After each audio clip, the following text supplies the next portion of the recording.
भजन है क्या चीज?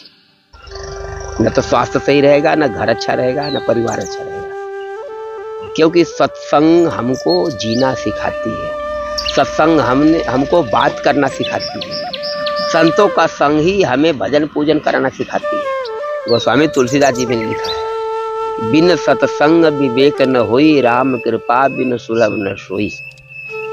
जब तक सत्संग नहीं करोगे और अच्छे संतों का संग नहीं करोगे, तब तक बर्बाद ही रहोगे। गृहस्थी को परेशानी हो रही है। एक दोहा जो है सुन लिए हैं, कौन? संत लोग। ये सुनना चाहिए गृहस्थियों को, लेकिन सुन लिए संत लोग। एक घड़ी आधी घड़ी आधे में कछुआद, तुलसी संगत साध की कटे कोट अपराध।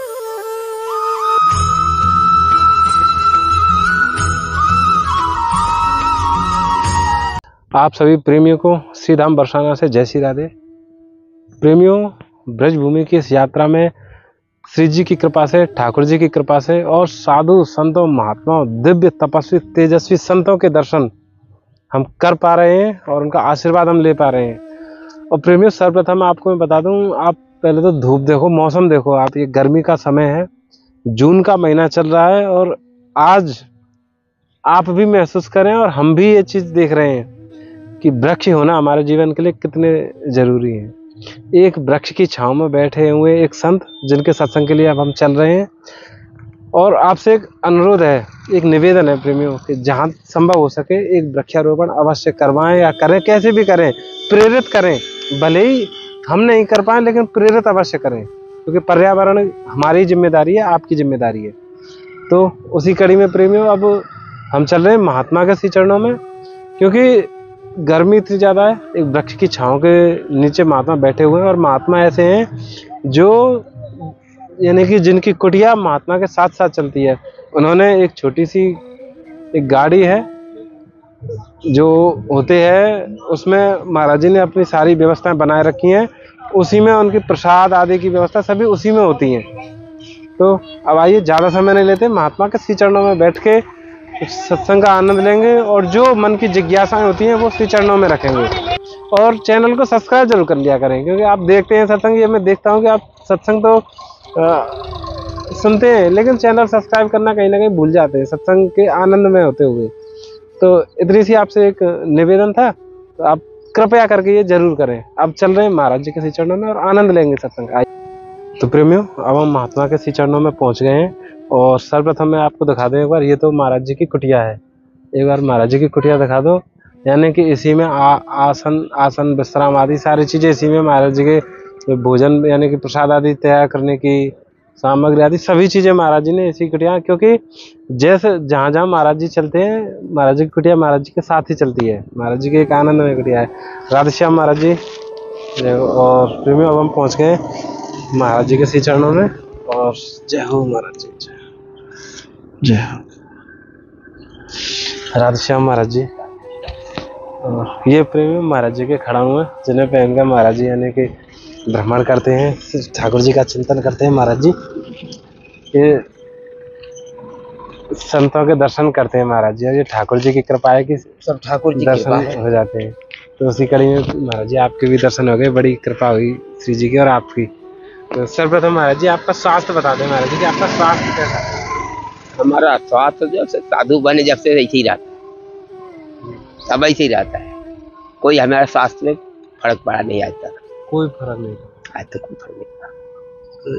महाराज जी, हम जैसे सांसारिक जीव हैं, हमारे को जैसे थोड़ी सी धूप लग जाए तो हमें बुखार आ जाए, और ये चीज बुखार आ जाता है क्योंकि तपस्या भजन है नहीं जी। ये सब तपस्या भजन से होता है, इसलिए होता है।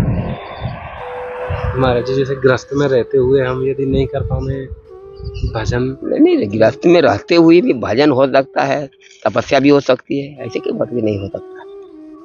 तपस्या भी होता है, भजन भी होता है, और गृहस्थ में रह के होता है। सबका नियम होता है, नियम। और नियम से जब तक नहीं चलेंगे तो भाई स्वास्थ्य भी गड़बड़ रहेगा, रास्ता भी गड़बड़ रहेगा, तो गिर भी सकते हैं। मैं अपने रास्ता में सही नहीं चलेंगे तो क्या होगा? सब महाराज जी, जैसे कि हम सांसारिक जीव हैं, गृहस्थ में हैं, गृहस्थाश्रम में हैं, तो महाराज जी कुछ हमारे लिए बता दो कि हम कैसे ठाकुर जी को भजन करें और या सांसारिक मोह माया से थोड़ा सा बच जाएं और ठाकुर जी के चरणन की तरफ थोड़े से बढ़ें। तो कोई सरल उपाय महाराज जी? इसका सरल उपाय है सत्संग। इसका सरल उपाय है संतों का, अच्छे संतों का संग करो, सत्संग करो। गोस्वामी तुलसीदास जी भी ने लिखा है, बिन सत्संग विवेक न होई, राम कृपा बिन सुलभ न सोई। जब तक सत्संग नहीं करोगे और अच्छे संतों का संग नहीं करोगे तब तक बर्बाद ही रहो। न तो स्वास्थ्य सही रहेगा, न घर अच्छा रहेगा, न परिवार अच्छा रहेगा। क्योंकि सत्संग हमको जीना सिखाती है, सत्संग हमको बात करना सिखाती है, संतों का संग ही हमें भजन पूजन कराना सिखाती है। तो सबसे सरल साधन सत्संग। और कैसे सत्संग? आजकल सत्संग बहुत है जी, सत्संग में कमी नहीं है, लेकिन ये सत्संग नहीं है, ये सत्संग भगवान से हटाने वाली सत्संग है। महाराज जी हम में तो इतना विवेक नहीं है कि हम पहचान जाएं कि ये हमें नहीं पहचानोगे से हटा रहे हैं कि जोड़ रहे हैं। हम नहीं पहचानोगे तो सबसे पहले तो यही है, सबसे पहले यही है कि संत को पहचानो। संत को पहचानने में भूल हो जाए तो उसका परिणाम बहुत खतरा होता है। संत को पहचान नहीं तो आजकल संत ही, कितने संत घर घर गुरु बन रहे हैं, गुरु बन रहे हैं संत, और वो अपने को भी बहुत बड़े मान चुके हैं। लेकिन ये नहीं, वो मान ले अपने को ठीक है, लेकिन हम ना माने। जब तक उनकी परीक्षा कसौटी, उनका आचरण नहीं देख सके तब तक हम बड़े संत नहीं मानते। बड़ा संत वही है जिसका आचरण सही है, जो अपने नियम साधन पर सही है, वही बड़ा संत है। अब उसी को देख करके अब हमें भी अब यही चाहिए कि हमको क्या करना है, ये बात बता रहे हैं, सत्संग की बात बता रहे हैं। तो हमारे इसको करने से, सुनने के बाद गुनो, सुनने के बाद कर मत दो, सुनने के बाद पहले उसको गुनो, यानी समझो कि कर रहे हैं तो अच्छी बात करें, खराब करें। और जब अच्छी करें तो उसके लाइन पर चलो, और गलत कर रहे हैं तो भाई कितना बड़ा दाढ़ी बढ़वाए हैं, कितनी बड़ा जटा रखवाए हों, वो उनकी बात हम नहीं मानेंगे, उनको संत नहीं माने। आजकल केवल भेष को ही संत माना जा रहा है, लेकिन इसी भेष में चोर भी छिपे हैं, डकैत भी छिपे हैं, इसी भेष में सब कुछ छिपा है, इसी भेष में। लेकिन जब तक हम पहचानेंगे नहीं तब तक हमारा कल्याण होने वाला नहीं। क्योंकि यदि असली संत को नकली मान बैठे तो भी खतरा कि असली संत है, और नकली मान बैठे तो उसका उपहास कर देंगे, इधर उधर उसे बोल देंगे, व्यंग बोल देंगे, खतरा हो जाएगा। यदि नकली को भी यदि असली मान लिए तभी खतरा, क्योंकि नकली है, संत है नहीं, हम असली मान का पूजा कर, फिर हमारा सब बर्बाद हो जाएगा सब। तो इसलिए सबसे पहले संत को पहचानो, और संत को पहचानने के बाद सत्संग करो, और सत्संग करो तो उसमें से सत्संग में भी सुन के अपने दिल के अंदर उतारो। पहले उसको गुनो, गुनने के बाद दिल के अंदर उतारो, दिल के अंदर उतारने के बाद तब करोगे, उसके हिसाब से करोगे तब फल मिलेगा, वैसे फल मिलने वाला नहीं। क्योंकि चावल दाल रोटी सब्जी रखा है, उसका नाम रटने से पेट भरने वाला नहीं है। क्यों? कि जब तक हम उठा के भोजन करेंगे नहीं तब तक पेट नहीं भरेगा। आज कितने लोग कह रहे हैं, बहुत लोग, कितने लोग कह रहे हैं, कहते हैं कि कोई बात नहीं, कैसा भी सही कर रहे हैं, लेकिन जब तक नियम नहीं करोगे, आचरण नहीं करोगे तब तक कल्याण होने वाला नहीं, जब तक नियम से चलोगे नहीं तब तक। इसलिए सबसे पहले सत्संग करो, और अच्छे संत का संग करो। और अच्छा संत कौन है? हम भेष को नहीं बना रहे हैं। अच्छा संत वही है जो हमें हमारा जिंदगी सुधार दे, जो हमें चलना सिखा दे, अपने प्रभु के ओर हमें प्रेरित करे, वही अच्छा सत्संग है, वही संत है। और बाकी संत तो बहुत घूम रहे हैं, लेकिन संत वो हैं, लेकिन हम तो कहते हैं संत का संग मत करो, संता का संग करो। संता कैसे बाबा? संता क्या? ये तो पहली बार सुन रहे हैं बाबा। संता का संग करो, संत का नहीं। संत हैं आजकल बहुत, लेकिन संता नहीं। संता में ये तो महाराज जी मैं भी पहली बार यानी कि सुना ये। तो सुनोगे ही पहली बार, क्योंकि संता वही होता है जो अच्छा कथा बकता हो। अच्छा कथा बकता, आजकल आपको बकता तो बहुत हैं। अच्छा किसको कहते हैं आजकल? जो ज्यादा नाटक करता हो। आजकल उसी को कथा वक्ता को अच्छा माना जाता है, जो ज्यादा नाटक करता हो, ज्यादा इधर उधर की बातें बताता हो। नहीं, जो पूर्ण वेद की बात बताओ, वेद में स्पष्ट ले जाके बैठा दे, वो है संता। और भगवान नाम दान करे और फ्री का दान करे, फ्री सेवा करे, कल्याण के लिए, अपना भी कल्याण और दूसरे का भी कल्याण, वो है संता। जो ये सोचे महाराज जी, जैसे महाराज जी कुछ यानी कि हम सांसारिक जीव हैं तो कुछ जिज्ञासाएं होती हैं मन में, तो थोड़े आशीर्वाद हो तो महाराज जी वो रखें आप किसी चरणों बोलो। में। बनेगा तो बताएंगे, नहीं बनेगा तो क्या बताएंगे? हम लोग तो भजन करने वाले साथ। महाराज जी जैसे हम हैं, जैसे कि सांसारिक जीव हैं, ऐसी स्थिति होती है कि हम ग्रस्त में हैं। हाँ। तो ग्रस्त में रहते हुए, क्योंकि हर साधु संत ग्रस्त से ही आते हैं। हाँ, सभी का जो यानी कि जन्म है ग्रस्त से ही होता है। तो महाराज जी हम गृहस्थ आश्रम में और सन्यास में यदि हमें एक चुनना पड़े तो हमें कौन सा आश्रम चुनना चाहिए? यदि ऐसी स्थिति यानी कि हम यदि नहीं कर पाए चुनाव, नहीं तो कौन सा हमारे लिए सर्वश्रेष्ठ है? वैसे तो बताया तो गया है गृहस्थ आश्रम बहुत बड़ा, बताया तो गया है जी। लेकिन बताने वाले बताए तो अच्छी, लेकिन समझने वाले समझ नहीं पाए। बताने वाला तो अच्छी बताया, क्योंकि आश्रम तो बता दिया कि बहुत अच्छा है, लेकिन उसका नियम नहीं बताया। गृहस्थ आश्रम बहुत बड़ा है, लेकिन कब बड़ा है कि जब गृहस्थ आश्रम के नियम से जब हम चलेंगे तब बड़ा है। वैसे गृहस्थ आश्रम आजकल कुछ नहीं है, आजकल कुछ नहीं है। क्यों? कि हम लोग अपने नियमों से सब खत्म कर दिए हैं, अपना नियम हम बिल्कुल तोड़ दिए हैं, इसलिए गृहस्थ आश्रम आजकल कुछ नहीं है।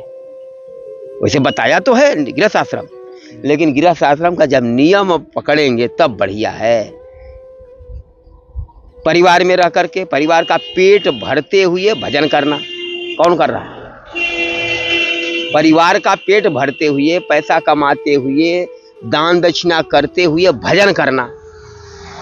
लोग आजकल कहते हैं कि भजन की बात कर रहे हो, मरने की फुर्सत नहीं है। तो जब मरने की फुर्सत नहीं है तो भजन करने की फुर्सत है। और लोग कहते हैं कि आजकल निकाल लिया, पता नहीं बुढ़ापे में भजन करो। हाँ, बुढ़ापे में भजन करो, ये बड़ी। अब बुढ़ापे में भजन करोगे, क्या भजन करोगे बुढ़ापे में? जब तुम्हारा न पैर काम करेगा, ना हाथ काम करेगा, ना शरीर काम करेगा, क्या भजन करोगे बुढ़ापे में? तो कल्याण कब करोगे? बिना भजन करे कल्याण तो होने वाला नहीं है, चाहे किसी का हो, कोई हो, बड़े बड़े चाहे संत हो, चाहे महात्मा हो, चाहे पंडित हो, चाहे कथा व्यास हो, चाहे कोई हो, जब तक भजन नहीं करेंगे, नियम नहीं करेंगे, तो किसी का कल्याण होने वाला नहीं है। चाहे गृहस्थ हो, सबके लिए आजकल जो गृहस्थी का काम है वो संत लोग आजकल के उठा लिए। गृहस्थी का काम, जो गृहस्थी का काम है उसको गृहस्थी लोग उठा लिए, जो संत का काम है। अब गृहस्थी बेचारे कहाँ जाएं? गृहस्थी को परेशानी हो रही जी। एक दोहा जो है सुन लिए हैं जी। कौन? संत लोग। ये सुनना चाहिए गृहस्थियों को, लेकिन सुन लिए संत लोग। एक घड़ी आधी घड़ी आधे में कछुआद, तुलसी संगत साथ की कटे कोट अपराध हैं। अब इसके हिसाब से अब संत लोग चलने लगे कि वो तो भजन पूजन तो बेचारे करते नहीं, बस एक घड़ी चलो कुछ भी संत भैंस ले लिए, जो चल रहा है तो चलने दो, जितना कर ले उतना कम, थोड़ा बहुत। तो इस काम को तो गृहस्थी का है, सेवा करना चाहिए गृहस्थियों को, संतों का सेवा गृहस्थ करें। लेकिन आजकल सेवा संते लोग उठा लिए हैं। अब गृहस्थी बेचारे क्या करें? कहाँ जाए? वो क्या करें? अब तो जिसको करना था गृहस्थी को तो संत ले लिए। संत को सेवा करने की कोई जरूरी नहीं, संत तो केवल भजन करे। और गृहस्थ संत का सेवा करके गिरस्त तरे, क्योंकि संत भजन करेगा तो संत का सेवा गिरस्त करेगा तो उसका भजन उसके ऊपर जाएगा तो उसका भी कल्याण होगा। अब बताओ, अब संत लोग सेवा कर रहे हैं, गिरस्तों का सेवा कर रहे हैं, अब गिरस्त भजन कर रहा है कि उनका पाप कटेगा? किसका कटेगा पाप? जो भी देता लेता है। गिरस्तों का लोग संत खाता है, संत खाए कोई भी खाए, गिरस्तों का ही खाता है। तो गिरस्ती देता क्यों है? अपना पाप कटने के लिए। अब आजकल के संत भजन भाव करते नहीं, अब दूसरा उठा लिए तो वो खाएंगे तो उनका पाप कटेगा। भैया अन्न जो है, दान के अन्न के बड़े बड़े दांत, और जो भजन करेगा तो खाएगा तो उसका पचेगा, नहीं तो फाड़ देगा पेट का आंत। जो भजन नहीं करेगा तो उसका तो भाई यही होगा। आजकल कितने संतों को देखो, कहीं कोई कहता हमको शुगर हो गया है, तो कोई कहता हमारा दर्द कर रहा है, तो कोई कहता हमको ये रोग हो गया हो। ये कारण क्या है? दान के अन्न खा रहे बिना भजन के। अब भजन कर नहीं रहे, अब भजन नहीं करेंगे तो होगा क्या? यही हाल होगा। इसलिए हम इतने कहना चाहेंगे कि भजन करो, भजन ही सार है। अब भजन में ही भजन करोगे तभी कल्याण होगा, चाहे गिरस्त हो, चाहे संत हो, चाहे कोई भी हो। भजन करो, और भजन भी करो तो बिना गुरु दीक्षा लिए नहीं करना। बिना गुरु दीक्षा लिए करना किसी काम का नहीं है। आजकल बहुत से आधे संत जीते हैं ना, 100 में 50-60% संत ऐसे ही घूम रहे हैं बिना गुरु दीक्षा के, लेकिन इससे कल्याण भी होने वाला नहीं। कल्याण तो तभी होगा गुरु दीक्षा के लेके, और गुरु के हिसाब से चले, गुरु के नियम से चले, जो गुरु बताए उस नियम से चलो, जब भी कल्याण होगा।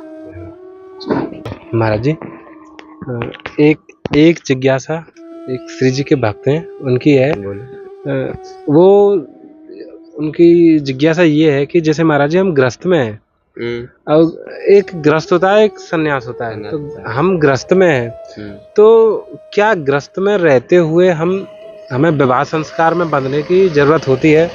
और लेकिन यदि हमारी इच्छा है कि हम विवाह ना करें और ग्रस्त में ही रहें, अपने जैसे यानी कि जो अभी वर्तमान स्थिति में है, माता पिता के साथ, भाई बहन के साथ ऐसे ही रहें, और यदि विवाह हो भी जाए तो उसमें एक तो अविवाहित होते हुए हमारा क्या धर्म होना चाहिए? एक यानी कि एक कन्या का और एक यानी कि एक पुत्री का और एक पुत्र का, यानी कि लड़के या लड़की का क्या अविवाहित होते हुए धर्म होना चाहिए? और यदि विवाह संबंध में बंध जाए तो फिर हमें भक्ति के लिए क्या यानी कि हमारी वो होनी चाहिए आचरण? भक्ति के आचरण तो होना ही चाहिए सबके लिए, चाहे विवाहित हो या तो न विवाहित हो जी। लेकिन आपने पूछा कि अविवाहित का क्या धर्म है? जी, भक्ति के लिए। भक्ति के लिए तो देखिए, यदि बेटी है तो उसको तो विवाह करना ही होगा। अब किससे करना है ये शंका मत रखिएगा, विवाह करना ही होगा। क्योंकि बेटी है तो स्त्री के रूप में है जी, तो उसको तो ब्याह तो करना ही होगा। लेकिन कन्हैया से विवाह कर लो, कन्हैया से विवाह कर लो। और वो जैसे पति पत्नी का धर्म होता है, उन्हीं के साथ अपने मन में अपन निभते रहो, उन्हीं का भजन करते रहो, मस्त रहो, चाहे घर में रहो चाहे बाहर रहो।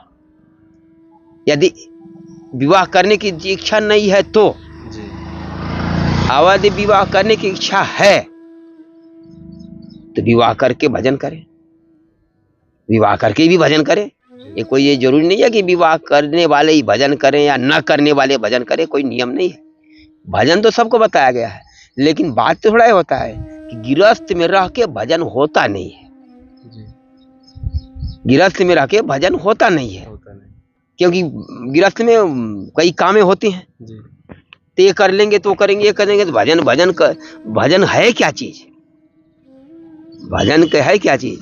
सब कुछ करते हुए भजन नहीं कर सकते, सबके साथ में रहते हुए भजन नहीं कर सकते। भजन तो अकेला में चुपचाप, यहाँ कहा गया है कि तन मन धन लगे तब भजन होता है। अब हमारा तन तो भजन में बैठा है, अब मन तो कहीं बाहर है, मन तो किसी काम में लगा है, तो भजन थोड़ी होगा, भजन थोड़ी माना जाएगा। इसलिए गृहस्थ में रह के परपंचों में काम होता नहीं है। तो सबसे नियम तो ये है, गृहस्थ में रहे तो ब्याह करे जी, विवाह करे। यदि विवाह ना करना चाहता हो, बिल्कुल हो गया हो, तो बिल्कुल सन्यास टाइप के रहे, घर में ही सन्यास में रहे, घर में ही रहे सन्यास से, लेकिन उसको विवाह तो करना ही पड़ेगा। किससे? कन्हैया से, भगवान से विवाह कर लो। क्या हम लोग स्त्री नहीं है? हम लोग मर्द नहीं है, हम लोग भी स्त्री हैं। हम लोग भी विवाह कर कर बैठे हैं। विवाह ना होते हम लोग बोलते हैं कि महाराज जी आपका विवाह हुआ है। हम तो बोलते हैं महाराज, भले जब हमारा विवाह नहीं होता तो हम साधु नहीं बनते। विवाह किए तभी तो साधु बने। एक कन्या होती है, विवाह करने के बाद मायका छूट जाता है, अपने ससुराल चली जाती है, पति के साथ चली जाती है। और ऐसे हम लोग भी कन्या है, हम लोग भी कन्या हैं। वो गृहस्थी आश्रम तो ना, तो हमारा मायका था। अब हम लोग अपने घर में आ गए, ठाकुर जी के साथ विवाह कर लिया, अपने घर में मस्त घूम रहे अपने। तो विवाह तो चाहे कोई भी हो तो करना ही पड़ता है। इसलिए कन्या हो चाहे कोई हो, यदि गृहस्थ में रह के विवाह भी करना चाहती है, सांसारिक विवाह, तो विवाह कर सकती है। करके भजन करे, उसका भी कल्याण होगा। उसका तो दोनों में कल्याण है भाई, दोनों चलेगा उसका दोनों। देखो गाड़ी के चक्का, मोटरसाइकिल चलाते हो आप, एक चक्का पंचर हो जाए तो किसी काम का नहीं। एक चक्का पंचर किसी काम का नहीं। जब तक दोनों चक्का बना नहीं रहेगा तो आप लक्ष्य तक नहीं पहुंचोगे, जहां जाना वहां नहीं पहुंचोगे। इसलिए विवाह करना बहुत जरूरी है। और घर में यदि रह के विवाह करके दोनों पति पत्नी दोनों चक्का यदि चला बराबर, तो लक्ष्य तक पहुंच जाएंगे, भजन करने पहुंच जाएंगे। और वैसे विवाह ना करना चाहे या कन्हैया से विवाह कर लो। मीरा जी भाई क्या कही थी? मीरा जी ने किससे विवाह की थी? उसका विवाह भी हुआ था जी, लेकिन वो मानती नहीं थी। वो अपना मीरा जी अपने कन्हैया को मानती, हमारा विवाह तो इसी से हुआ है, इसी से रहेंगे। तो क्या उसका कल्याण नहीं हुआ? कल्याण हुआ। गृहस्थ में रह के उस गृहस्थी को विरक्ति थोड़ी थी वो मीरा, गृहस्थ में नहीं थी, उसका भी कल्याण हुआ। तो कल्याण तो होगा, लेकिन कल्याण कब होगा कि हम कोई जरूरी नहीं कि विवाह भी कर लें, ये नाम भी रहे हम विवाह ना करें और इधर प्रेम सब चलता रहे और सब काम चलता रहे और सब बातें चलती रहे, इससे कुछ नहीं होने वाला। इसलिए ये करना है, विवाह करके प्रेम से पति पत्नी रहो, भजन करो। और ये नहीं करना है, ये नहीं करना है तो भैया तब फिर सबसे मन हटा करके फिर सब तजत बमन, बमन माने होता उल्टी जी, तो फिर सब संसारी को ऐसा त्यागो जैसे बमन की तरह, जैसे उल्टी हो।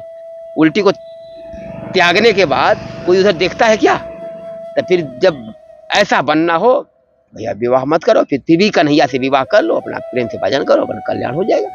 महाराज जी, यानी एक ऐसी उत्कंठा रहे जैसे कि हम यदि विवाह संस्कार में बंध भी जाएं, फिर ऐसा लगे कि कहीं ऐसा हो, यानी कि जहाँ पे हम जा रहे हैं या फिर जो हमसे जुड़ रहे हो, तो उनको कोई ऐसा दबाव या फिर ऐसा नहीं बने कि हमारा भजन छूट जाए।